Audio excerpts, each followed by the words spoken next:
The wind howled over the barren expanse, carrying with it the taste of dust that clung to the tongue and scraped the throat. Beneath the burning sky, a sea of sand stretched beyond sight, shifting and restless, as though the desert itself shared in their punishment. A people moved within it, neither warriors returning from battle, nor pilgrims seeking sacred ground, but a nation sentenced to wander, bound by the unyielding decree of the Almighty. 40 years, 40 years to walk without a home, to live in the shadow of a promise they could see yet never touch. They had once stood at the threshold of the blessed land, the gates opened by the command of Allah. Yet fear had gripped their hearts, and disobedience had chained their steps. When called to enter, they turned away. And so the sands became their prison, and the wind their only companion. The sun had not yet risen when the camp began to stir. The faint blue of dawn crept across the horizon, touching the ragged rows of tents that huddled together against the night's chill. From within them came the rustle of movement, the muted voices of families preparing for another day's march. A woman bundled her child against the morning cold, tying a cloth around his head to shield him from the wind. An old man leaned heavily on his staff as he stepped out into the open, his face carved with lines that told of decades beneath the desert sky. Around him, others bent to roll their bedding, to tie up sacks of dates and grain, to gather the few clay vessels that held their precious water. Children darted between the tents, barefoot in the sand, their laughter soft in the early stillness. They did not yet feel the weight of the years, nor understand that each day was a mirror of the one before. They would play until the march began, their small shadows stretching across the ground as the light grew stronger. The call to move came without fanfare. A ripple of motion passed through the camp as shoulders bent under loads. Camels were coaxed to rise, and the first line of travelers began to form.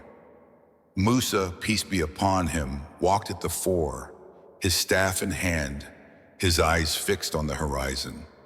Behind him stretched the nation of Bani Israel, men, women, the elderly, the very young, all bound together in the long, slow tide of their exile.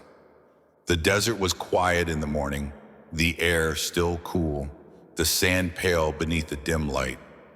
But the sun would rise quickly, burning away the shadows, and with it would come the heat, merciless, unbroken, and inescapable. As they walked, the sky shifted from silver to gold, and the earth beneath their feet began to radiate warmth that seeped through worn sandals into weary flesh. Hours passed in silence, broken only by the crunch of sand, the occasional bray of a camel, the low murmur of voices. They crossed wide plains where the ground shimmered with white grains like powdered glass. They climbed ridges of stone that cut at their soles and scraped their hands as they steadied themselves. They descended into valleys where the air seemed to hold its breath, where even the wind was hushed, and the only sound was the beating of their own hearts. The horizon never changed. It bent away from them endlessly, always promising some shift, a cluster of trees, a shadow of mountains, a glimpse of the blessed land that never truly appeared. The desert played its cruel trick with mirages, glimmering pools that vanished when approached, green patches that dissolved into emptiness. By midday, the sun was a white blaze overhead, and the air quivered with heat. Those who had water drank sparingly, their lips cracked, their throats raw. Faces were wrapped in cloth against the glare, and eyes narrowed into slits. Children grew silent in the oppressive weight of the day, their earlier laughter replaced by the soft drag of tired feet.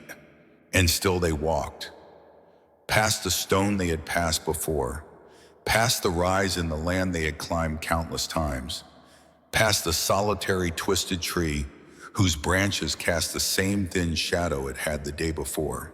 This was not the failure of their guides nor the treachery of the land. This was the circle Allah had drawn for them, a path that bent in upon itself no matter how straight they walked. The desert was their teacher, and each repeated step was a verse in the lesson their Lord had written for them. Musa's face was set, his stride steady. He felt the weight of their disobedience as surely as he felt the weight of their eyes upon him. He had led them through the sea when the waves rose like walls. He had stood upon Sinai and received the word of Allah. He had called them to the promise, and they had turned away. Now his task was not to lead them into victory, but to shepherd them through a punishment that would strip away pride and teach the price of hesitation before the command of their Creator. The day drew on, shadows stretching long and thin upon the sand. The heat began to fade, replaced by the slow cool of evening. But as the sun sank and the sky bled into red and gold, the land around them was the same as it had been at dawn. The same stones, the same ridges, the same tree, and in the hearts of those who walked, the same unspoken thought lingered. Tomorrow, perhaps, the cycle would break. Tomorrow, perhaps, they would walk into the land promised to them. But the desert gave no answer, only the soft hiss of wind over sand. The first light of dawn crept slowly across the horizon, spilling over the dunes and painting the world in muted shades of gold and gray. The camp stirred with life as it always did, not from excitement for what lay ahead, but from the habit of those who had done the same thing countless times before. Every soul among them knew the rhythm of the day: rise with the sun, pack the tents, gather what little they own, and march until the sky began to pale once more. The sound of movement swelled gradually, fabric folding, wooden poles thudding against the sand, the low bray of camels waiting to be loaded. A mother bent over her small clay jar, tilting it carefully to fill a skin with the day's share of water. Beside her, a boy tugged at the rope of a goat that refused to move, its stubbornness earning soft laughter from the nearby children. These were the smallest moments of life in the wilderness, repeated day after day, until they became as much a part of the journey as the steps themselves. When the first group began to move, the rest followed without question. There was no discussion, no planning of direction. They knew it mattered little. The desert had its own path for them, one that bent back upon itself no matter which way they turned. A cluster of women walked together, their heads wrapped in cloth against the glare, their voices low as they murmured prayers or spoke of memories they could barely recall from before the wandering began. Old men leaned heavily on their staffs, their steps slow but steady, eyes fixed ahead, as though the horizon might, by sheer will, yield something new. The land offered no kindness. The plains stretched out white and harsh beneath the growing sun, the sand so bright it burned the eyes. From time to time, they would reach ridges of jagged rock, sharp and uneven, forcing them to slow their pace and watch their footing. Some would stumble, skinning knees or tearing worn sandals, but there was no stopping for long. The group always moved forward. Valleys followed the ridges, narrow, dry gulches where the air hung heavy and still, and the silence pressed in like a weight upon the chest. By midday, the sun hung high, a merciless coin of fire in the sky. The heat rose from the ground in shimmering waves, bending the air, making the distance waver like water. Sometimes they thought they saw it, an oasis glittering just ahead, or a stand of palm trees swaying in a phantom breeze. They would walk faster, hearts quickening, until the illusion dissolved and they found themselves staring once more at nothing but sand and stone. The disappointment was never spoken aloud. It was swallowed in dry throats and pressed down beneath the weight of exhaustion. And then, as the day began to fade, they would find themselves back at a place they knew too well. A certain bend in a ridge, a single weather-worn boulder shaped like the head of some forgotten beast. A lone, twisted tree, its roots clawing at the earth, its shadow stretching long in the late light. These landmarks mocked them, whispering that the miles they had walked had not brought them forward at all. The circle had closed again. It always did. Musa, peace be upon him, walked at the front, his stride unbroken by the sameness of the days. His eyes scanned the horizon not in search of escape, but in contemplation of the task before him. Leadership was no longer about leading them into new lands or great victories. It was about guiding them through the very heart of Allah's decree. The people needed more than direction. They needed patience, endurance, and faith, and these could not be given in a single speech or act. They had to be forged in the fire of repetition, hammered into the soul through years of trial. At night, the campfires burned low, the people gathering in small circles to eat their simple meals. Dates, a little bread, the occasional quail, the manna that fell from above, all were reminders of Allah's mercy even in the midst of punishment. Musa would speak to them then, his voice steady, recounting the blessings they had received. The sea parting before them, the water gushing from the rock, the food descending from the heavens. He reminded them that they had not been abandoned, that this journey, as endless as it seemed, was part of a wisdom they could not yet see. But human hearts are fragile things.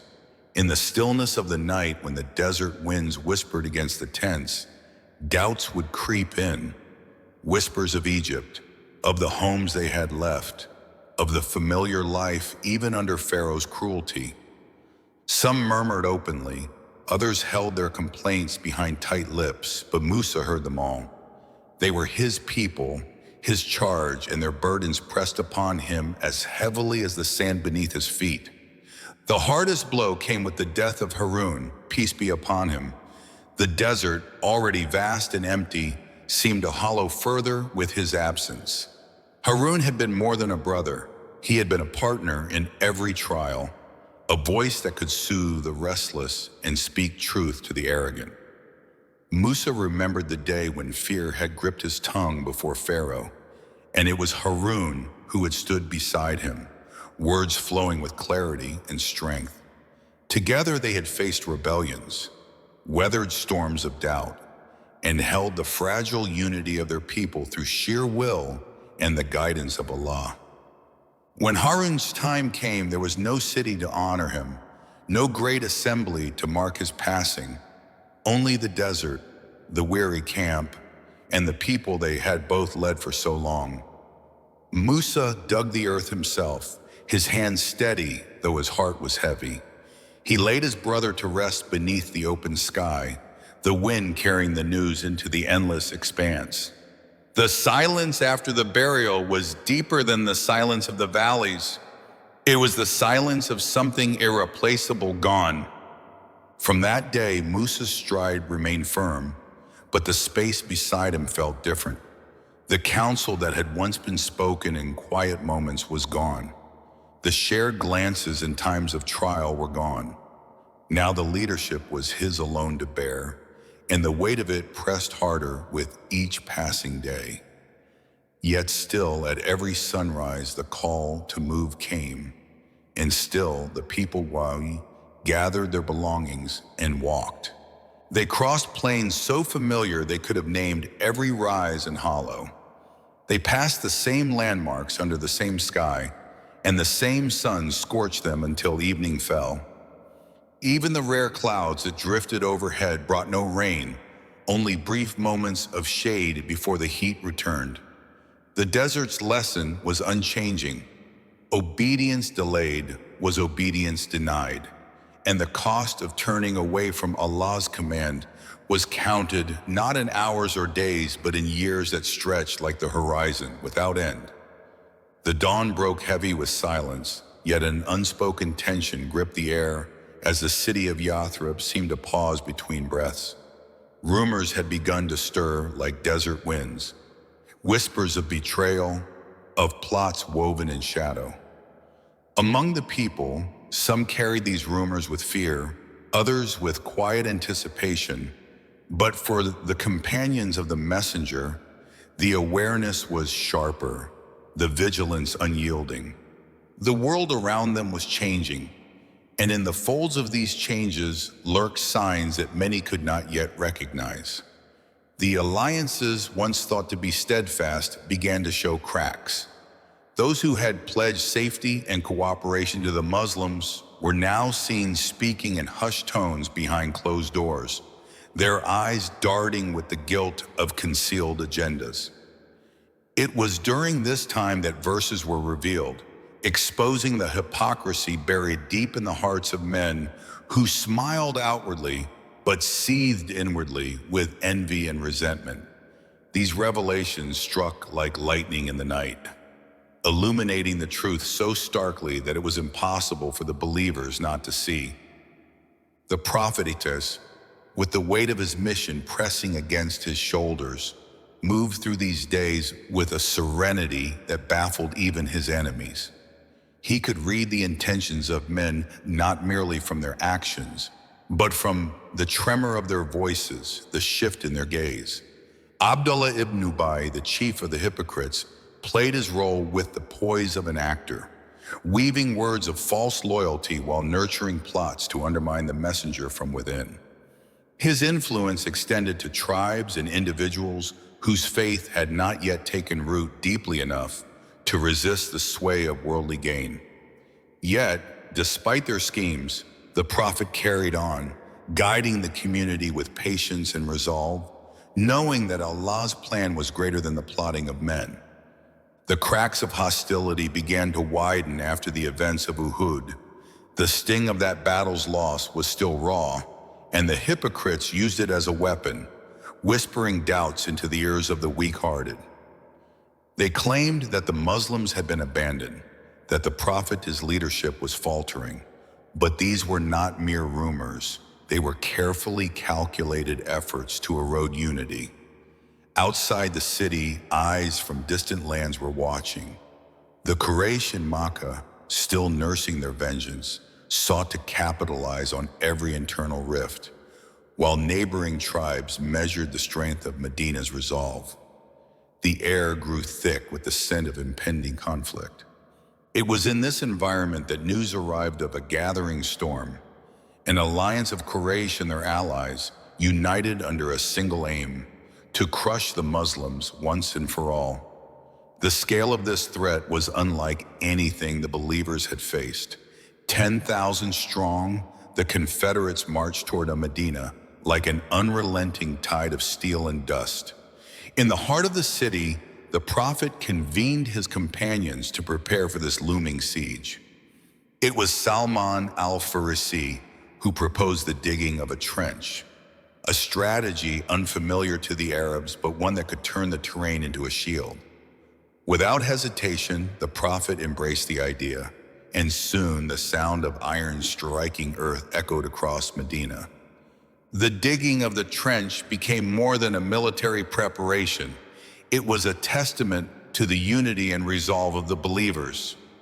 The prophet himself labored alongside his companions, his blessed hands covered in dust, his voice reciting words of encouragement that breathed strength into the weary. Hunger gnawed at their stomachs, the cold bit into their skin, yet their spirits were lifted by the certainty that they were defending not just their lives, but the very light of guidance that had been entrusted to them.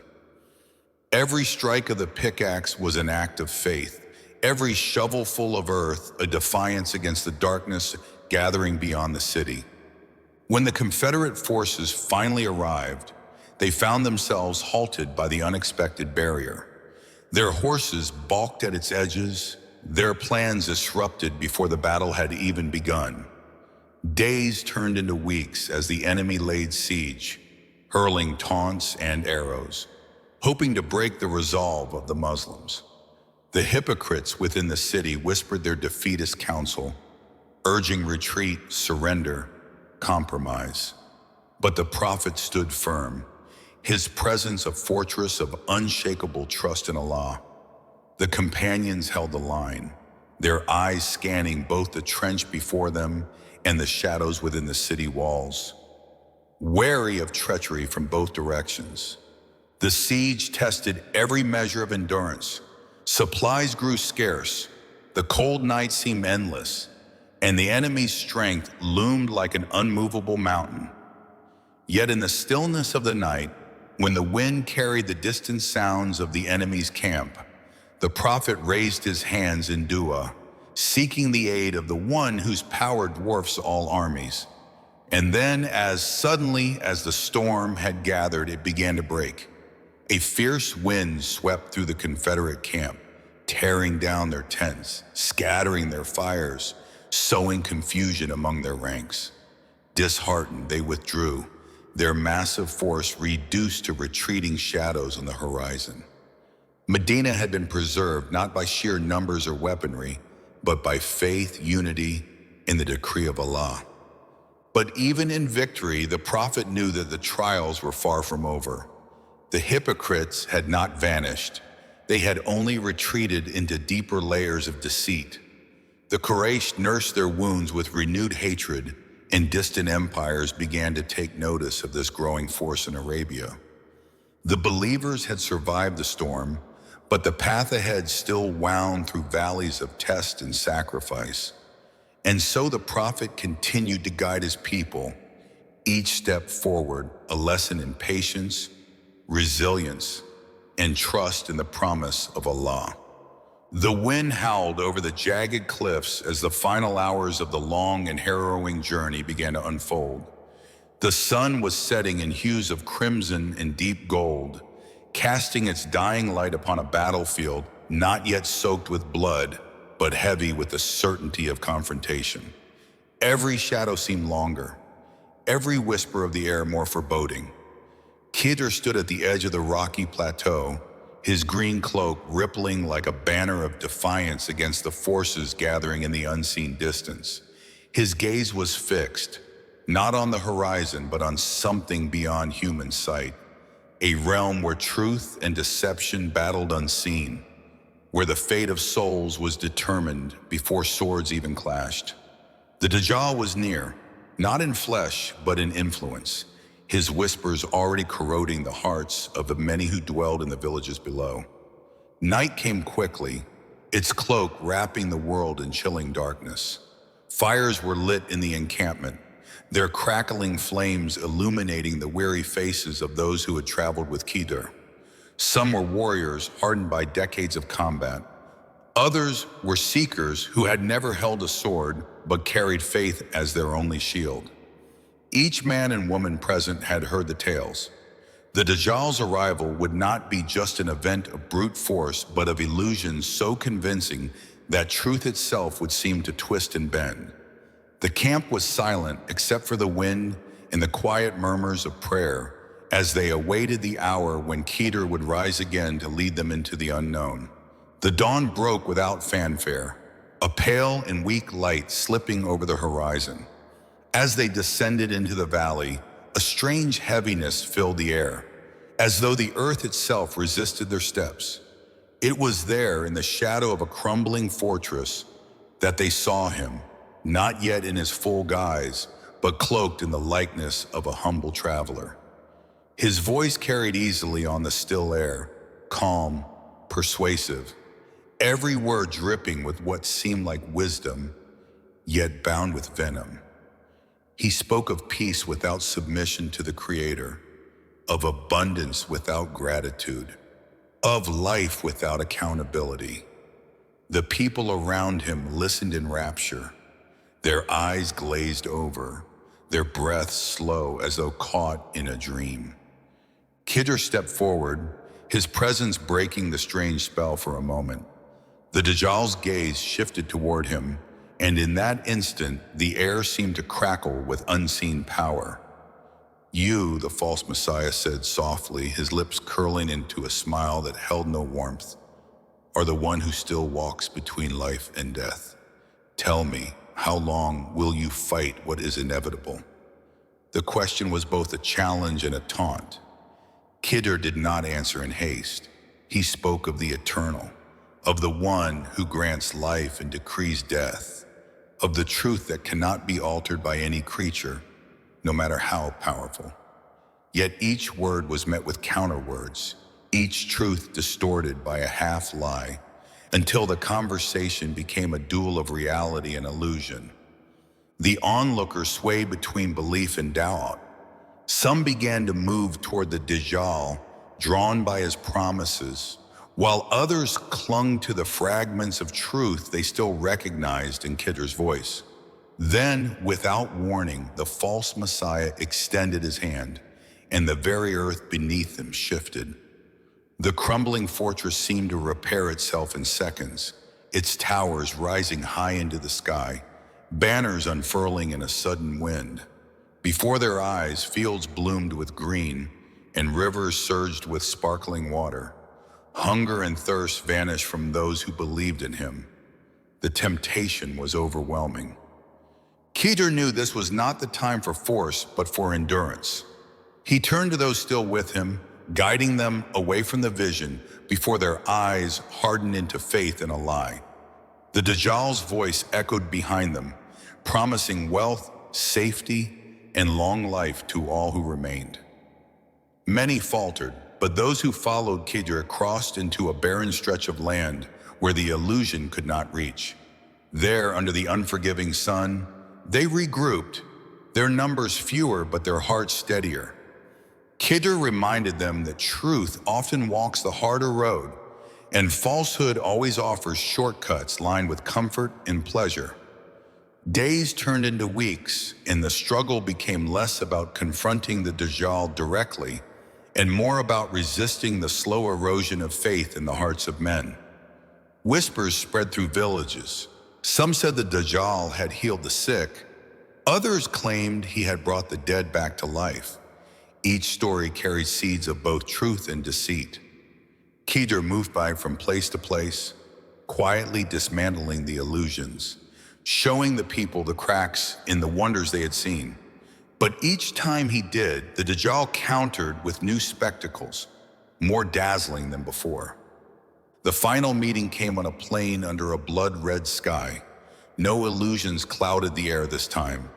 The Dajjal stood alone, his eyes blazing with unnatural light. "You cannot stop me," he said, his voice now sharp as a blade. "Even your time will come to an end." Khidr's gaze did not falter. "Time is not my master," he replied, "and neither are you." The air grew tense as though creation itself held its breath. Somewhere beyond the edge of sight, the decree of Allah moved closer, and the end of this chapter of the world's story approached. The clash was not of swords, but of wills, an unseen battle where each heart present became a battlefield. The Dajjal pressed forward with visions of paradise without obedience, of eternal youth without submission, while Khidr stood rooted in the unchanging reality of the Creator's promise. The choice lay before every soul watching, and as the sun dipped below the horizon, it became clear that the war for the truth was far from over.